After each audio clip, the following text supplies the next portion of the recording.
75. Satu-satunya asas.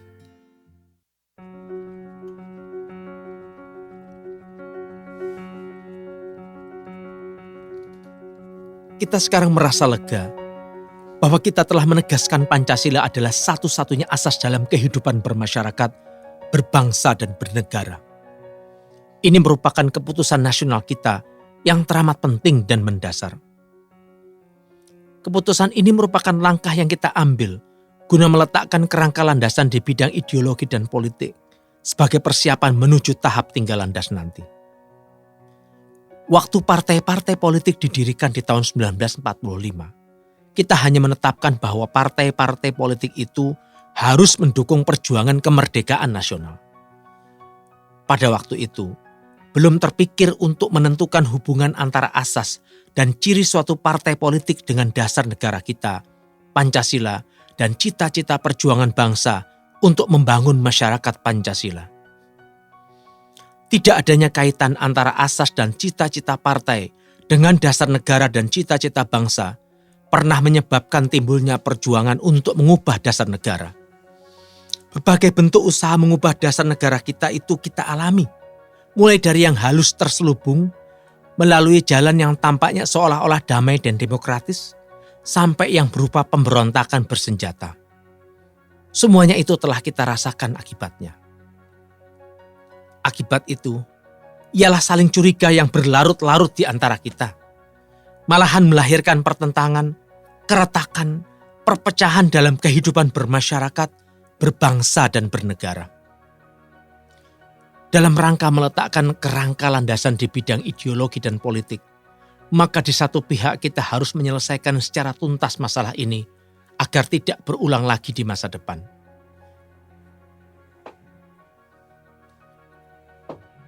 Dan di pihak lain, kita harus memantapkan upaya membangun masyarakat Pancasila demi tercapainya tujuan kemerdekaan nasional kita. Dalam rangka itu pula, kita semua yang hidup di masa sekarang patut merasa sangat bahagia karena kita telah menyumbangkan sesuatu yang mendasar bagi kesinambungan dan kemantapan hidup bangsa dan negara kita di masa datang dengan menetapkan Pancasila sebagai satu-satunya asas dalam kehidupan bermasyarakat, berbangsa dan bernegara yang berlaku baik bagi kekuatan-kekuatan sosial politik maupun bagi organisasi-organisasi kemasyarakatan. Tujuan kita tidak lain adalah untuk memanunggalkan semua lapisan, golongan, kekuatan, dan generasi bangsa kita dengan dasar, ideologi, dan cita-cita bangsa dan negara. Dengan demikian, seluruh lapisan, golongan, dan kekuatan bangsa kita akan dapat terhindar dari konflik-konflik batin dan ketegangan-ketegangan yang menjadi sumber perpecahan dan luka-luka bangsa. Saya ingatkan kembali bahwa dengan Pancasila sebagai satu-satunya asas tadi, tidak berarti kita akan mempersempit ruang gerak bagi kehidupan beragama di kalangan masyarakat kita. Dengan ini tidak beralasan untuk khawatir bahwa Pancasila akan diagamakan atau agama akan dipancasilakan.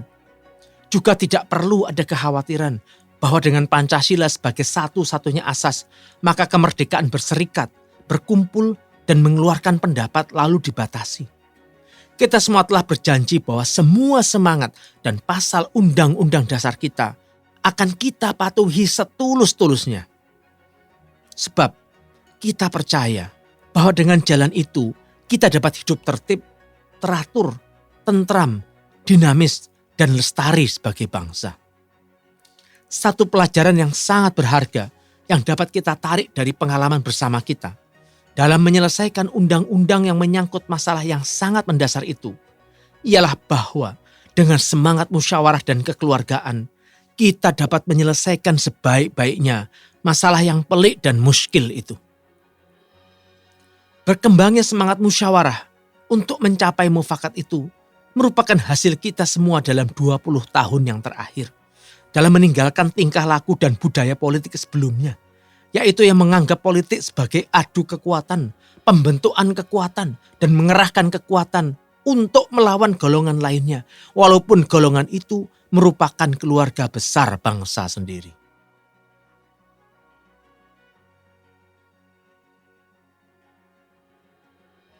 Tumbuh dan berkembangnya budaya politik yang lebih bersuasana kekeluargaan ini merupakan kemajuan besar dalam pengembangan politik kita selama ini. Di samping itu, kemajuan besar lainnya adalah tradisi konstitusional yang kita jalankan selama masa Orde Baru ini.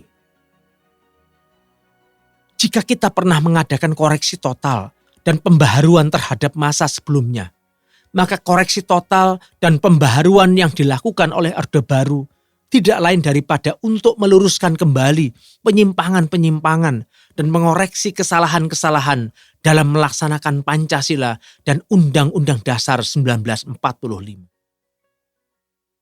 Jika secara konstitusional, MPR atau MPRS pernah meminta pertanggungjawaban Presiden dan memberikan keputusan lanjutan terhadap pertanggungjawabannya itu, maka semuanya itu kita lakukan secara konstitusional pula. Ini merupakan jaminan bahwa tidak akan ada lagi lembaga kenegaraan manapun juga yang akan melanggar tatanan konstitusional yang kita anut. Tradisi demokrasi dan tradisi menegakkan kehidupan konstitusional itu kini telah berkembang semakin kuat sehingga tidak akan diabaikan oleh lembaga negara manapun. Semua itu merupakan jawaban mengapa selama 20 tahun terakhir ini kita telah dapat memantapkan stabilitas nasional. Namun, untuk waktu selanjutnya, kita semua masih harus terus-menerus mengembangkan kreativitas rakyat dalam pembangunan di segala bidang. Dalam periode kepresidenan saya yang keempat, dari tahun 1983 sampai 1988 ini, saya telah dibekali oleh MPR landasan yang lebih kokoh dalam pembangunan politik. Ialah harus diterimanya Pancasila sebagai satu-satunya asas bagi semua kekuatan sosial politik dan organisasi kemasyarakatan. Pelengkap undang-undangnya telah dapat diselesaikan oleh DPR dan pemerintah pada tahun 1985. Karena itu, lengkaplah dasar hukumnya untuk membangun landasan politik dalam menyongsong tahap tinggal landas. Ialah suatu kondisi di mana rakyat Indonesia sadar akan hak dan kewajibannya sebagai warga negara Republik Indonesia yang berdasarkan Pancasila serta mekanisme kepemimpinan nasional membudaya dalam kehidupan kita berbangsa, bernegara, dan bermasyarakat. 76. Rakyat tidak menjadi lebih miskin.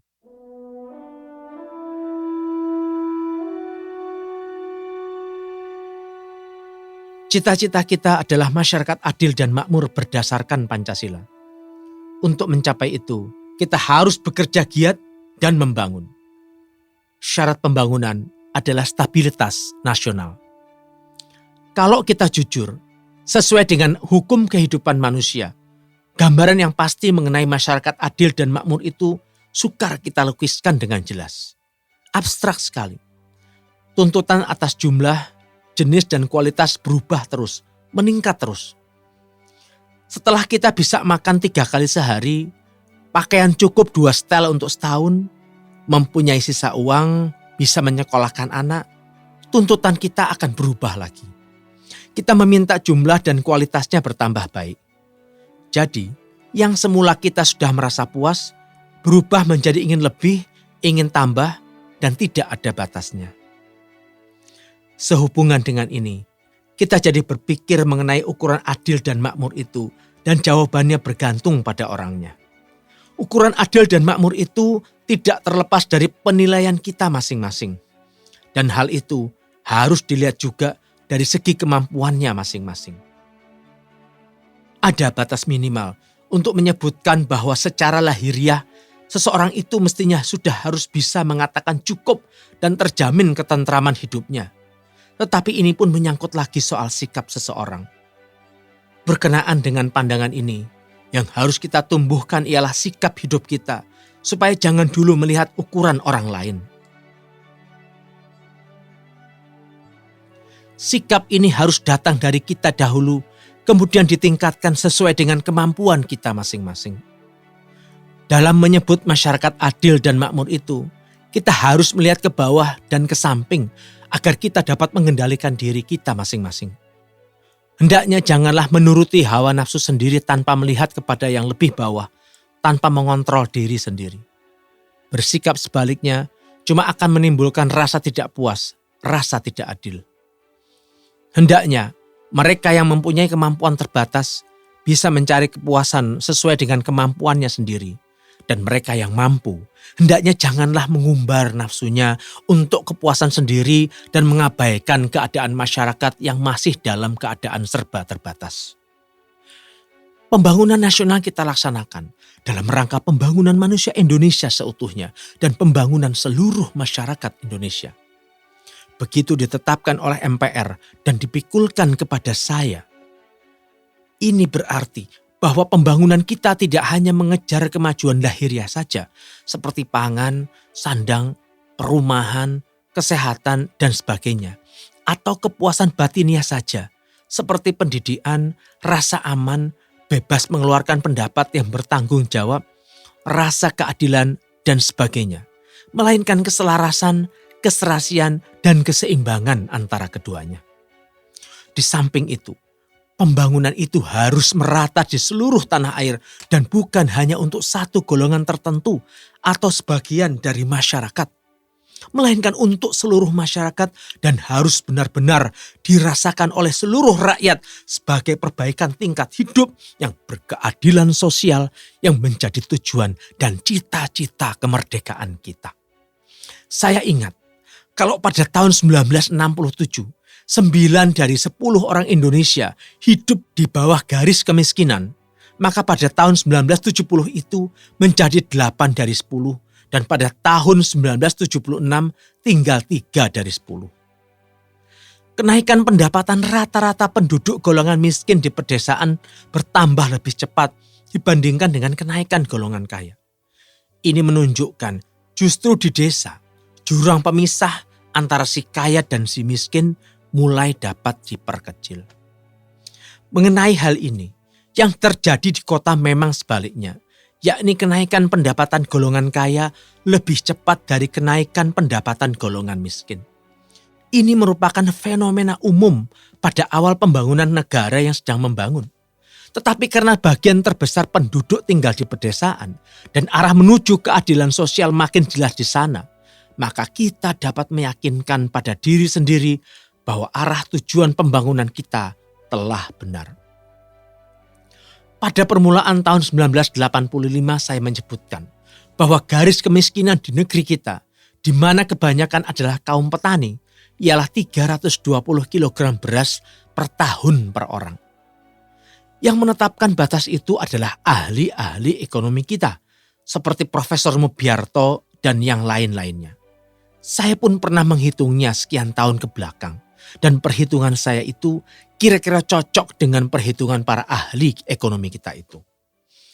Alhasil, batas 320 kg beras per tahun per orang itu harus bisa dilampaui oleh seorang petani kita supaya tidak hidup dalam kemiskinan. Kalau kita menetapkan bahwa satu keluarga itu terdiri dari suami, istri, dan 2 orang anak, maka perhitungannya menjadi setiap keluarga petani harus bisa mendapatkan kurang lebih 1,3 ton beras dalam setahun. Untuk itu, si petani harus memiliki sekurang-kurangnya 0,5 hektar tanah garapan dan jangan sampai di bawah ukuran itu. Sekarang, sebagian besar dari petani kita masih memiliki tanah garapan di bawah 1/4 hektar. Berkenaan dengan itu, program transmigrasi adalah usaha memperluas tanah garapan dan usaha intensifikasi. Sensus tahun 1980 masih menyebutkan bahwa yang memiliki tanah garapan 0,5 hektar ke bawah masih 11 juta kepala keluarga dan diantaranya 6 juta memiliki di bawah 1/4 hektar. Inilah sasaran tugas kerja kita, yaitu supaya meningkatkan luas tanah garapan mereka. Jalannya ialah dengan transmigrasi. Alhamdulillah, sensus tahun 1983 menyebutkan adanya perubahan. Yang memiliki garapan 0,5 hektar ke bawah sudah tidak lagi 11 juta kepala keluarga, melainkan 8,75 juta. Artinya, selama 3 tahun sudah terjadi kemajuan, kenaikan. Rakyat telah menentukan landasan pembangunan untuk memperbaiki taraf hidup rakyat melalui trilogi pembangunan, yakni stabilitas nasional, pertumbuhan ekonomi lewat pembangunan, serta pemerataan. Tahap demi tahap diupayakan supaya hasil-hasil pembangunan dinikmati oleh seluruh rakyat Indonesia, termasuk dengan sendirinya sebagian besar rakyat tani di desa-desa. Ada yang mengatakan, seolah-olah proses pembangunan kita selama 15 tahun ini, bahkan 18 tahun, merupakan proses pemiskinan terhadap rakyat kita.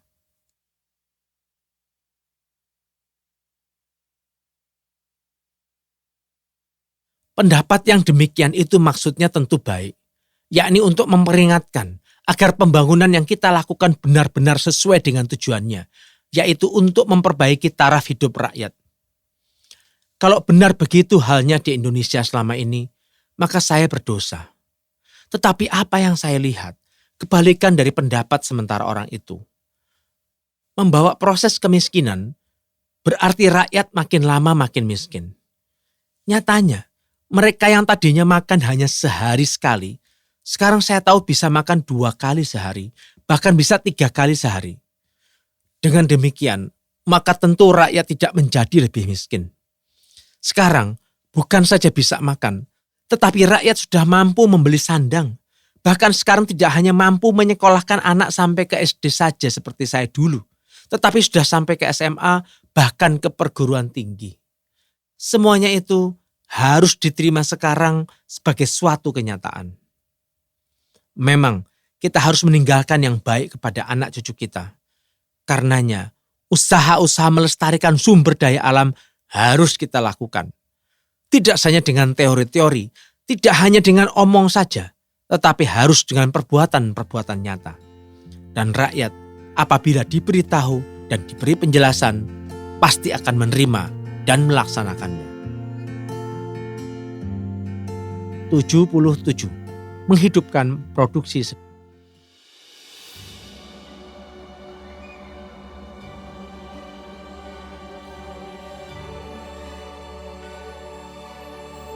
Menjelang perayaan Agustusan yang ke-40, saya membuka pameran produksi Indonesia yang diadakan di lapangan Monas di depan istana. Ini adalah dalam rangka menghidupkan produksi sendiri. Saya sungguh senang menyaksikannya.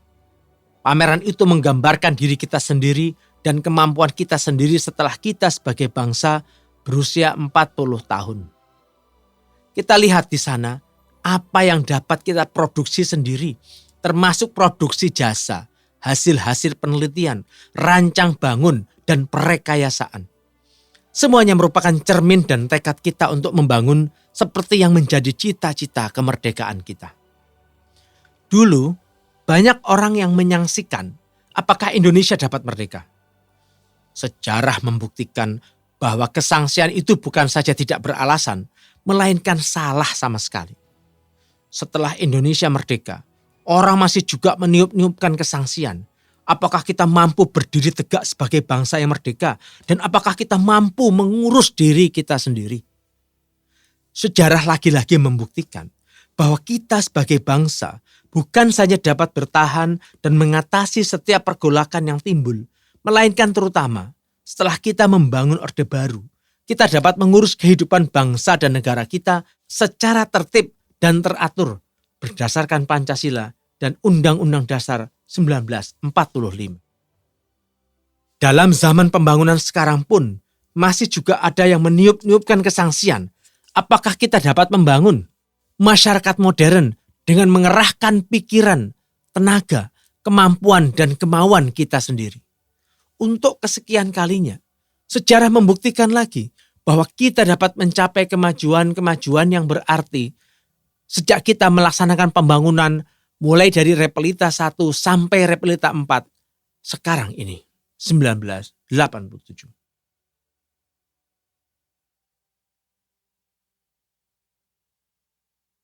Kemajuan itu tersebar di mana-mana di seluruh wilayah tanah air kita yang luas ini. Dan sebagian dari kemajuan itu dapat kita saksikan sendiri dari dekat pada pameran produksi Indonesia itu. Siapa yang tidak gembira dengan apa yang telah kita capai itu? Tetapi, seperti sering saya tandaskan, dalam suasana kegembiraan seperti ini, dalam merasakan kepercayaan pada diri sendiri yang kuat ini, jangan sekali-kali kita lengah. Tidak sedikit tantangan yang masih membentang di depan kita. Kita tidak boleh lekas puas diri karena apa yang telah kita dapat capai sampai sekarang masih jauh dari apa yang kita cita-citakan. Kelengahan dan puas diri akan merupakan bahaya yang dapat menggagalkan pembangunan. Saya menyadari, dan hendaknya semua menyadari juga, bahwa kemajuan-kemajuan yang kita capai itu masih dalam tahap awal. Kita masih harus meningkatkannya di waktu-waktu yang akan datang. 78. Harus kembali pada kekuatan sendiri.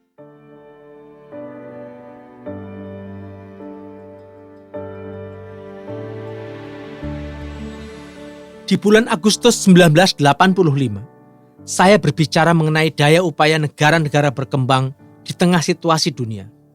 Saya berbicara gamblang di depan pertemuan Komite Antar Pemerintah tentang tindak lanjut dan koordinasi kerjasama ekonomi negara berkembang atau IFCC yang diadakan di Istana Negara waktu itu.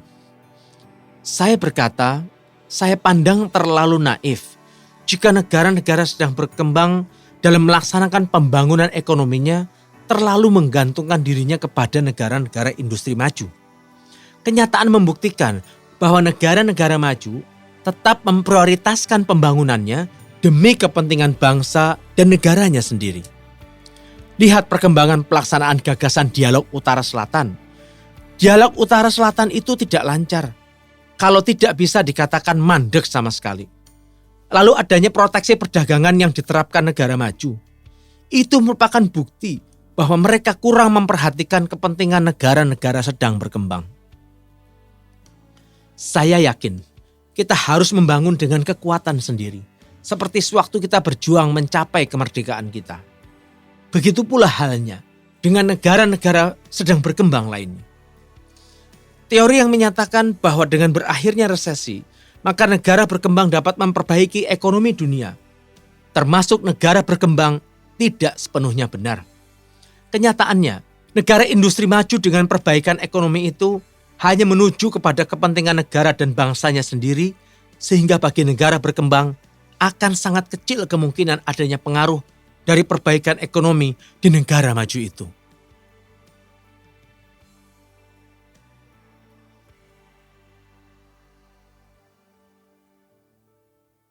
Saya punya pikiran bahwa dalam melaksanakan pembangunan ekonominya, negara berkembang harus kembali pada kekuatannya sendiri, sebagaimana dilakukan di masa meraih kemerdekaan. Hal ini merupakan tantangan yang berat dan tidak mudah, apalagi dalam situasi yang masih sulit, seperti di tahun-tahun 80-an. Tetapi, bagaimanapun hal itu harus dilakukan. Beruntung kita telah merdeka, dan kita tidak sendirian. Ada sejumlah negara yang berada dalam keadaan yang serupa. Negara-negara berkembang ini dapat menyusun secara bersama suatu rencana yang pragmatis dan realistis. Sekalipun jumlah kekuatannya masih terhitung kecil dibanding dengan kekuatan negara-negara maju, negara-negara berkembang lambat laun akhirnya menjadi kekuatan yang besar. Berbagai pengalaman sukses di antara negara berkembang dapat dijadikan masukan untuk memberi ilustrasi bahwa pembangunan dengan kekuatan sendiri ternyata tetap dapat dilakukan dan berhasil. Dengan bekal kepercayaan pada diri sendiri, kita sebagai negara yang sedang berkembang akan selalu diperhitungkan oleh negara-negara yang telah maju. Kerjasama antara negara berkembang sebenarnya sudah dirintis oleh para pendahulu kita melalui Konferensi Asia Afrika di Bandung di tahun 1955. Konferensi itu telah menghasilkan Dasar-Sila Bandung yang semangatnya masih tetap relevan dengan situasi internasional dewasa ini. Terutama, prinsip hidup berdampingan secara damai, menghormati kedaulatan masing-masing negara, serta dilakukannya kerjasama saling menguntungkan. Sayangnya, dewasa ini, perbedaan ideologi dan politik telah menjadi penyebab pertentangan antar negara berkembang sendiri. Sebetulnya, perbedaan politik itu tidak perlu dipertentangkan, bahkan dapat dihindari apabila negara bersangkutan menghormati kedaulatan masing-masing. Selama pertentangan ideologi dan politik itu masih terus berlanjut, pembangunan yang ditujukan untuk memperbaiki taraf kehidupan rakyat pasti tidak akan terwujud. Perbedaan dalam sistem ekonomi dan politik, saya kira, tidak apa-apa. Asal kita saling menghormati kedaulatan dalam negeri masing-masing dan berupaya mengusahakan kerjasama yang saling menguntungkan tanpa turut campur urusan dalam negeri masing-masing.